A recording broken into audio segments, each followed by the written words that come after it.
Law ज्ञान 365 के आज के एपिसोड में आपका स्वागत है, आपका लीगल लिसनिंग पार्टनर चलते फिरते। आज हम एक बहुत ही महत्वपूर्ण और सच कहूं तो काफी संवेदनशील विषय पर गहराई से चर्चा करने वाले हैं। ये विषय है भारतीय न्याय संहिता यानी BNS 2023 के तहत यौन अपराध या सेक्सुअल ऑफेंसेस।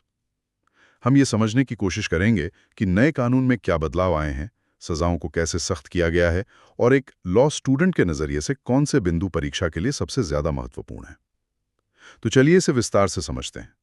देखिए, BNS में जो पहला और सबसे बड़ा ढांचागत बदलाव दिखता है वो है महिलाओं और बच्चों के खिलाफ अपराधों को दी गई प्राथमिकता। बिल्कुल, ये एक बहुत ही जरूरी पॉइंट है। जहां IPC में ये अपराध मानव शरीर के खिलाफ अपराधों वाले अध्याय में काफी बाद में आते थे, वहीं BNS में इन्हें एकदम शुरुआत में जगह दी गई है। और ये सिर्फ चैप्टर्स की रीशफलिंग नहीं है। नहीं, बिल्कुल नहीं। ये एक तरह से विधायिका की सोच में एक बड़े बदलाव को दिखाता है। एक सिग्नल है कि इन अपराधों को अब कितनी गंभीरता से लिया जा रहा है। तो इसी सोच के साथ सबसे पहले बात करते हैं सेक्शन 63 की, जो रेप के अपराध को परिभाषित करता है। ये समाज की बहुत कठोर वास्तविकता है और कानून इसे कैसे देखता है ये समझना बहुत जरूरी है। एकदम सही। सेक्शन 63 को समझने के लिए BNS एक बहुत ही क्लियर, एक मैथमेटिकल फ्रेमवर्क देता है। मैथमेटिकल कैसे? यूं समझिए कि रेप का अपराध तब पूरा होता है जब कोई पुरुष 4 तरीकों यानी 4 मैनर्स में से कोई एक काम करता है। ठीक है। और वो काम 7 परिस्थितियों यानी 7 सर्कमस्टांसेस में से किसी एक के तहत किया गया हो। अच्छा, तो एक तरीका और एक परिस्थिति दोनों का होना जरूरी है। एग्जैक्टली। एक मैनर और एक सर्कमस्टांस, ये दोनों मिलकर ही अपराध को पूरा करते हैं। तो पहले इन 4 तरीकों को समझते हैं। ये क्या है? देखिए, 4 तरीके हैं। पहला सबसे सीधा है पेनिट्रेशन, मतलब पीनस का वजाइना, मुंह, यूरेथ्रा या एनस में पेनिट्रेशन करना। हाँ। दूसरा तरीका है ऑब्जेक्ट इंसर्शन। इसका मतलब है पीनस के अलावा किसी भी और वस्तु, किसी भी ऑब्जेक्ट को महिला के वजाइना, यूरेथ्रा या एनस में डालना। और इसका एक बहुत दुखद उदाहरण हमने निर्भया केस में देखा था, जिसके बाद कानून में ये स्पष्टता लाई गई थी। बिल्कुल, BNS ने उस स्पष्टता को बनाए रखा है। तीसरा तरीका है मैनिपुलेशन। मैनिपुलेशन मतलब महिला के शरीर या उसके किसी अंग को इस तरह से मैनिपुलेट करना, इस तरह से इस्तेमाल करना जिससे पेनिट्रेशन आसान हो सके। समझ गया। और चौथा है अप्लाइंग माउथ, यानी महिला के वजाइना, यूरेथ्रा या एनस पर अपना मुंह लगाना। तो इन 4 में से कोई भी एक शारीरिक कृत्य होना चाहिए। ठीक है, तो ये तो हो गए 4 तरीके। अब आते हैं उन 7 परिस्थितियों पर जो सहमति यानी कंसेंट से जुड़ी हैं। यहीं पर सारी कानूनी बारीकियां छिपी हैं, है ना? हाँ, और यहीं पर सबसे ज्यादा ध्यान देने की जरूरत है। ये 7 परिस्थितियां इस प्रकार है। पहली, अगेंस्ट हर विल, मतलब उसकी इच्छा के विरुद्ध। और दूसरी है विदाउट हर कंसेंट, यानी उसकी सहमति के बिना। एक मिनट, यहाँ रुकते हैं। इच्छा के विरुद्ध और सहमति के बिना, ये सुनने में तो एक जैसे लगते हैं। इनमें कानूनी तौर पर क्या अंतर है? ये एक बहुत महत्वपूर्ण न्यूआंस है। देखिए, अगेंस्ट हर विल का मतलब है कि महिला ने सक्रिय रूप से विरोध किया, उसने नहीं कहा। ओके। लेकिन विदाउट हर कंसेंट ज्यादा व्यापक है। हो सकता है उसने विरोध न किया हो, पर उसने सहमति भी नहीं दी। शायद वो डर से सुन्न हो गई हो या शौक में हो। कानून ये मानता है कि ना की गैर मौजूदगी का मतलब हाँ नहीं होता। अच्छा, ये बहुत बड़ा अंतर है। ठीक है, तो ये 2 हो गई। तीसरी परिस्थिति? तीसरी बहुत सीधी है, अंडर 18 ईयर्स ऑफ एज। अगर महिला की उम्र 18 साल से कम है तो उसकी सहमति का कोई कानूनी महत्व ही नहीं है। Consent is irrelevant. चौथी परिस्थिति है कंसेंट अंडर फियर, जब सहमति मृत्यु या गंभीर चोट के डर से ली गई हो। ये फ्री कंसेंट नहीं है। और पांचवी है कंसेंट बाय डिसेप्शन, जब महिला को ये विश्वास दिलाया गया हो कि यौन संबंध बनाने वाला व्यक्ति उसका पति है, जबकि वो नहीं है। अच्छा, यहाँ धोखा पति होने का है, शादी का झूठा वादा करने का नहीं। बिल्कुल, शादी के झूठे वादे के लिए अब BNSM में एक अलग नया सेक्शन है जिस पर हम बाद में आएंगे। ठीक है। और छठी और 7वीं परिस्थिति? छठी है कंसेंट व्हेन अनसाउंड और इंटॉक्सिकेटेड, जब महिला मानसिक रूप से अस्वस्थ हो या नशे में हो और इस कारण सहमति देने या न देने का फैसला करने में अक्षम हो। और 7वीं है अनेबल टू कम्युनिकेट कंसेंट, मतलब जब महिला किसी भी कारण से, शायद किसी बीमारी या विकलांगता की वजह से अपनी सहमति व्यक्त ही नहीं कर पा रही हो। तो ये परिभाषा काफी विस्तृत है, लेकिन सेक्शन 63 में कुछ स्पष्टीकरण, मतलब एक्सप्लेनेशंस और अपवाद, एक्सेप्शंस भी हैं। वो क्या है? जी, 2 महत्वपूर्ण स्पष्टीकरण है। पहला, वजाइना शब्द में लेबिया मेजोरा को भी शामिल किया गया है, और दूसरा जो बहुत महत्वपूर्ण है वो कंसेंट को परिभाषित करता है। क्या परिभाषा दी गई है? कानून कहता है कि सहमति एक अनइक्विवोकल वॉलंटरी अग्रीमेंट होनी चाहिए, मतलब एक ऐसी सहमति जो बिल्कुल स्पष्ट हो, बिना किसी शक के और अपने मर्जी से दी गई हो। और ये शब्दों, इशारों, किसी भी तरह से दी जा सकती है? हाँ, वर्बल या नॉन वर्बल कम्युनिकेशन से, लेकिन महत्वपूर्ण बात यह है कि खामोशी या प्रतिरोध की कमी को सहमति नहीं माना जाएगा। ठीक है। और अपवाद? मुझे लगता है हम सब जानते हैं कि सबसे विवादास्पद अपवाद कौन सा है। बिल्कुल। पहला अपवाद तो सीधा है कि किसी भी मेडिकल प्रक्रिया या हस्तक्षेप को रेप नहीं माना जाएगा। और दूसरा? दूसरा है मैरिटल रेप एक्सेप्शन। कानून कहता है कि यदि कोई पति अपनी पत्नी के साथ, जिसकी उम्र 18 वर्ष से कम नहीं है, यौन संबंध बनाता है तो इसे रेप नहीं माना जाएगा, भले ही ये पत्नी की सहमति के बिना हो। यहाँ उम्र का 18 साल होना एक बड़ा बदलाव है, क्योंकि आईपीसी में ये 15 साल हुआ करती थी। सही कहा, ये एक बहुत बड़ा और प्रगतिशील बदलाव है, और ये सीधे सीधे सुप्रीम कोर्ट के इंडिपेंडेंट थॉट बनाम यूनियन ऑफ इंडिया केस के फैसले के बाद आया है। उस केस में कोर्ट ने क्या कहा था? कोर्ट ने कहा था कि शादीशुदा और अविवाहित लड़कियों के बीच रेप के मामले में आप उम्र के आधार पर भेदभाव नहीं कर सकते।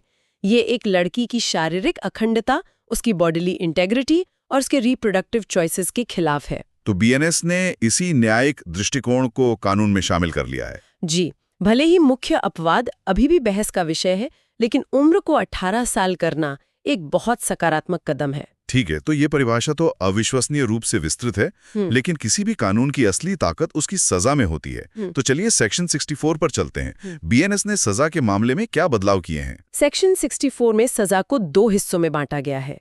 सबसेक्शन 1 सामान्य रेप के लिए है, जो हमने अभी सेक्शन 63 में डिस्कस किया, और उसकी सजा कम से कम 10 साल की कठोर कारावास, रिगरस इम्प्रिजनमेंट, जो आजीवन कारावास, लाइफ इम्प्रिजनमेंट तक हो सकती है, और साथ में जुर्माना। और सबसेक्शन 2? सबसेक्शन 2 है एग्रेवेटेड रेप के लिए, यानी गंभीर प्रकृति के रेप के लिए, और यहाँ सजा और भी कठोर है। कितनी कठोर? यहाँ न्यूनतम सजा 10 साल से लेकर व्यक्ति के शेष प्राकृतिक जीवन तक आजीवन कारावास है। Reminder of the natural life. और जुर्माना। शेष प्राकृतिक जीवन तक आजीवन कारावास और सामान्य आजीवन कारावास में क्या अंतर है? ये अक्सर लोगों को कंफ्यूज करता है। ये एक बहुत ही महत्वपूर्ण कानूनी अंतर है, जिसे समझना जरूरी है।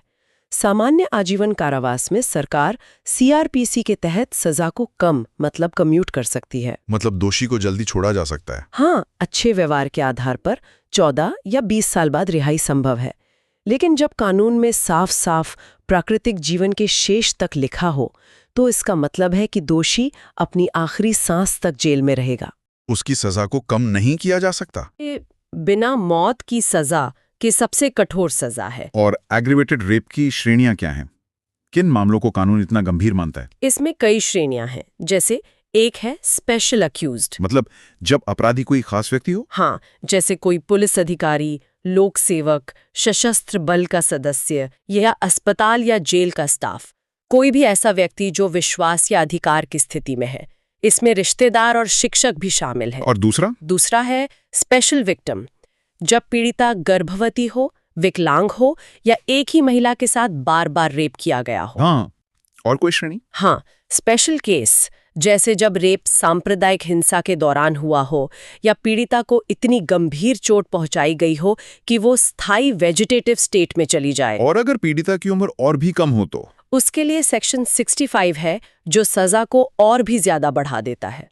वो कैसे? तो सजा कम से कम 20 साल से लेकर प्राकृतिक जीवन तक आजीवन कारावास और जुर्माना होगी। और 12 साल से कम उम्र की बच्ची के साथ? उस स्थिति में सजा कम से कम 20 साल से लेकर प्राकृतिक जीवन तक आजीवन कारावास या फिर मौत की सजा, डेथ पेनल्टी होगी। इन सेक्शंस में जुर्माने को लेकर भी एक खास बात है। हाँ, और ये एक बहुत ही पीड़ित केंद्रित, विक्टिम सेंट्रिक बदलाव है।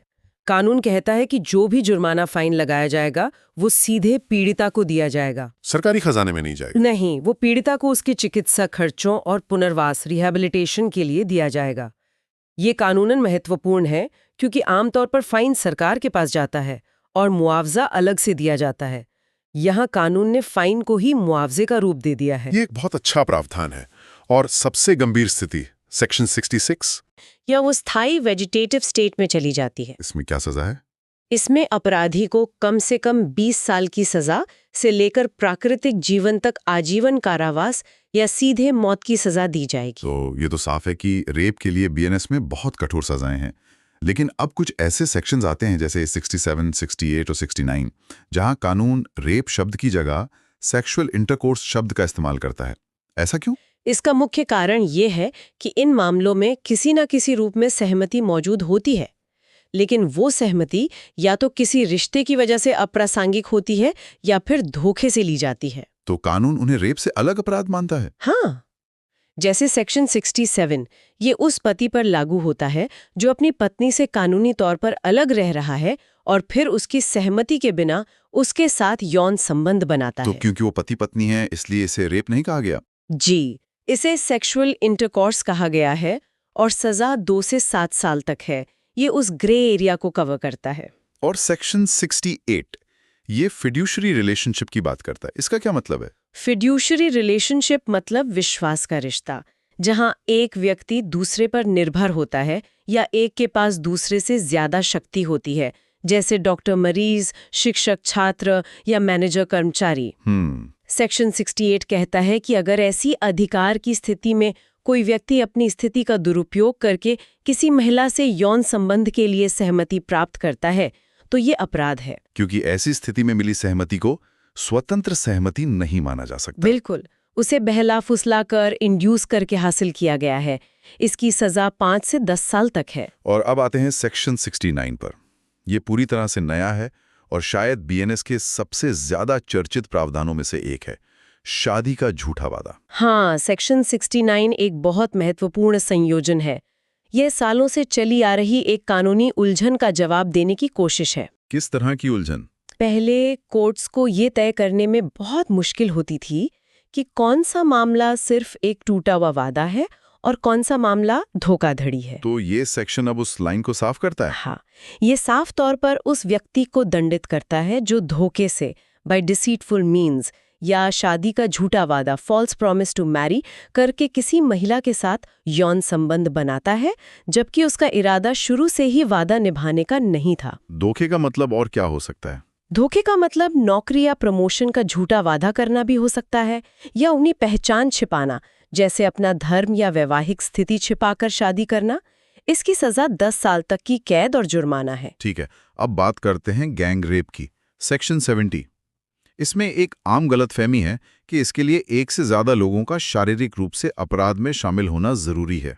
ये एक बहुत बड़ी गलतफहमी है और सेक्शन 70 की भाषा इसे बहुत अच्छे से साफ करती है। क्या कहती है? ये कहता है कि गैंग रेप एक या एक से अधिक व्यक्तियों द्वारा किया जा सकता है। एक व्यक्ति द्वारा गैंग रेप? ये कैसे हो सकता है? अगर वे एक सामान्य इरादे, कॉमन इंटेंशन से काम कर रहे हों। मतलब अगर एक व्यक्ति अपराध कर रहा है और दूसरे लोग उसकी मदद कर रहे हैं, जैसे बाहर पहरा देना या सबूत मिटाना, तो उन सब पर गैंग रेप का आरोप लगेगा। अच्छा, तो कानून उनके इरादे को देखता है, उनके काम को नहीं। बिल्कुल, और सजा बहुत कठोर है, कम से कम 20 साल से लेकर प्राकृतिक जीवन तक आजीवन कारावास। और अगर पीड़िता 18 साल से कम उम्र की है तो सजा प्राकृतिक जीवन तक आजीवन कारावास या मौत है। और जो लोग बार बार ऐसे अपराध करते हैं, रिपीट ऑफेंडर्स, उनके लिए क्या प्रावधान है? सेक्शन 71 उन पर लागू होता है। अगर कोई व्यक्ति रेप, गैंग रेप या ऐसे ही किसी गंभीर यौन अपराध के लिए पहले दोषी ठहराया जा चुका है और वो फिर से वही अपराध करता है तो उसे आजीवन कारावास, जो कि प्राकृतिक जीवन तक होगा, या मौत की सजा दी जाएगी। कोई दूसरा मौका नहीं। अंत में सेक्शन 72 जो पीड़िता की पहचान की सुरक्षा के बारे में है, ये क्यों जरूरी है? ये बहुत महत्वपूर्ण है ताकि पीड़िता को सामाजिक कलंक का सामना न करना पड़े। सेक्शन 72 के तहत इन अपराधों की पीड़िता का नाम या कोई भी ऐसी जानकारी छापना या प्रकाशित करना जिससे उसकी पहचान उजागर हो, एक अपराध है। और सजा? 2 साल तक की सजा और जुर्माना। लेकिन क्या इसके कोई अपवाद हैं, जैसे जांच के लिए जरूरत पड़ने पर? हाँ, 3 अपवाद हैं, लेकिन तीनों के लिए लिखित में अनुमति, ऑथराइजेशन इन राइटिंग, आवश्यक है। कौन दे सकता है यह अनुमति? पहला, पुलिस अधिकारी, जांच के हित में। दूसरा, स्वयं पीड़िता, अगर वो वयस्क है। और तीसरा, अगर पीड़िता की मृत्यु हो गई है या वो नाबालिग या मानसिक रूप से अस्वस्थ है, तो उसके निकटतम रिश्तेदार, नेक्स्ट ऑफ किन। लेकिन रिश्तेदारों के लिए भी कोई शर्त है? हाँ, और ये एक बहुत अच्छी सुरक्षा परत है। नेक्स्ट ऑफ किन ये अनुमति सीधे किसी मीडिया हाउस को नहीं दे सकते। वे ये अनुमति केवल किसी मान्यता प्राप्त कल्याण संस्थान और रिकॉग्नाइज्ड वेलफेयर इंस्टीट्यूशन के अध्यक्ष या सचिव को ही दे सकते हैं। ये तो बहुत ही सोचा समझा प्रावधान है, ताकि परिवार पर कोई दबाव ना बना सके। बिल्कुल। तो आज हमने भारतीय न्याय संहिता के तहत यौन अपराधों से जुड़े कानूनों की जटिलताओं को समझा। ये स्पष्ट है कि नया कानून पीड़ितों को अधिक सुरक्षा देने और अपराधियों के लिए सजा को और सख्त बनाने पर केंद्रित है। हाँ, और एक अंतिम विचार जिस पर हमारे श्रोता सोच सकते हैं। कानून सेक्शन 69 यानी शादी के झूठे वादे जैसे कड़े प्रावधानों को लागू करने की जरूरत और इसके संभावित दुरुपयोग के बीच संतुलन कैसे बना सकता है? ये तो बहुत जरूरी सवाल है। हाँ, ये एक ऐसा सवाल है जिस पर आने वाले समय में न्यायपालिका और समाज दोनों को विचार करना होगा। यदि आप और अधिक जानना चाहते हैं या आपके कोई प्रश्न हैं, तो कृपया नीचे कमेंट करें और नए अपडेट के लिए इस चैनल को लाइक, शेयर और सब्सक्राइब करें। धन्यवाद।